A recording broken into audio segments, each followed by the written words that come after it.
केंद्रीय कोयला एवं खान मंत्री जी किशन रेड्डी 2 दिवसीय झारखंड दौरे पर पहुंचे हैं। पिछले दिनों की अगर हम बात करें तो उन्होंने कई महत्वपूर्ण योजनाओं का शिलान्यास किया, उद्घाटन किया और इसके साथ ही कल देर शाम उन्होंने मुख्यमंत्री आवास में मुख्यमंत्री के साथ साथ कई आला अधिकारियों के साथ एक महत्वपूर्ण बैठक की। इस बैठक के दौरान हालांकि ये विषय स्पष्ट सामने तौर पर नहीं आ पाए कि किन विषयों पर चर्चा हुई, लेकिन ये चर्चा जरूर हुई कि यहाँ बकाया राशि को लेकर बातचीत संभव हुई है। 1,36,000 करोड़ रुपए के बकाया राशि का मुद्दा हमने विधानसभा चुनाव में भी देखा था, लोकसभा चुनाव में भी हमने देखा था। अब ये मुद्दा वापस से झारखंड के पटल पे हमें जरूर सुनने को मिल रहा है। ऐसा इसलिए क्योंकि जब केंद्रीय कोयला एवं खान मंत्री यहाँ पर पहुंचे हैं तो उन्होंने इस पर बयान दे दिया है।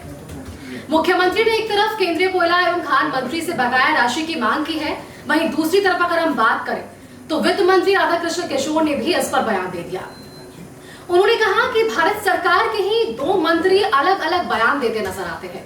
एक तरफ एक मंत्री ये कहते हैं कि झारखंड सरकार का कोई बकाया राशि केंद्र पर है ही नहीं, संसद के पटल पर इन विषयों को सामने भी रखा जाता है, लेकिन वहीं दूसरी तरफ केंद्रीय कोयला एवं खान मंत्री जी किशन रेड्डी झारखंड पहुंचते हैं और वो कहते हैं कि कमेटी का गठन होगा, उसके बाद ही चीजें स्पष्ट हो पाएगी।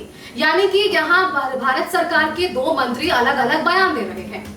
तो ये सवाल अब खड़ा किया जा रहा है झारखंड में और झारखंड की सत्ताधारी सरकार इन विषयों को सामने रखती नजर आ रही है।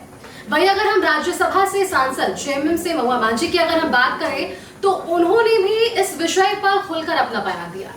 उन्होंने भी ये स्पष्ट किया कि झारखंड सरकार हर योजनाओं का जिक्र कर रही है, हर क्षेत्र में विकास झारखंड सरकार करना चाह रही है और ऐसा करती भी नजर आ रही है। जब 2019 में यहाँ सरकार बनी INDIA के नेतृत्व में तो बहुत सारा बकाया राशि अलग अलग विभाग में भी था। उन बकाया राशियों को समेटने में, उन बकाया को खत्म करने में सरकार को बहुत मेहनत करनी पड़ी थी। अब 2024 के चुनाव में भी वापस से INDIA की सरकार बनी, कई योजनाओं का जिक्र यहाँ भी किया गया।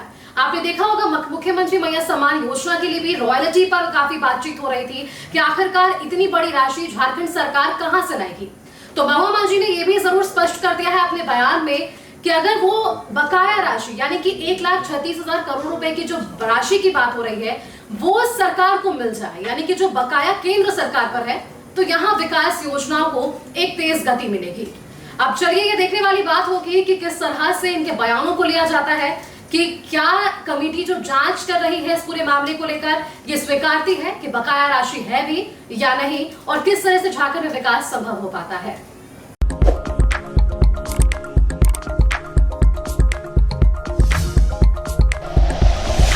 Like and share videos, subscribe करें हमारा चैनल और प्रेस करें बेल आइकॉन। News 11 भारत, सच है तो दिखेगा।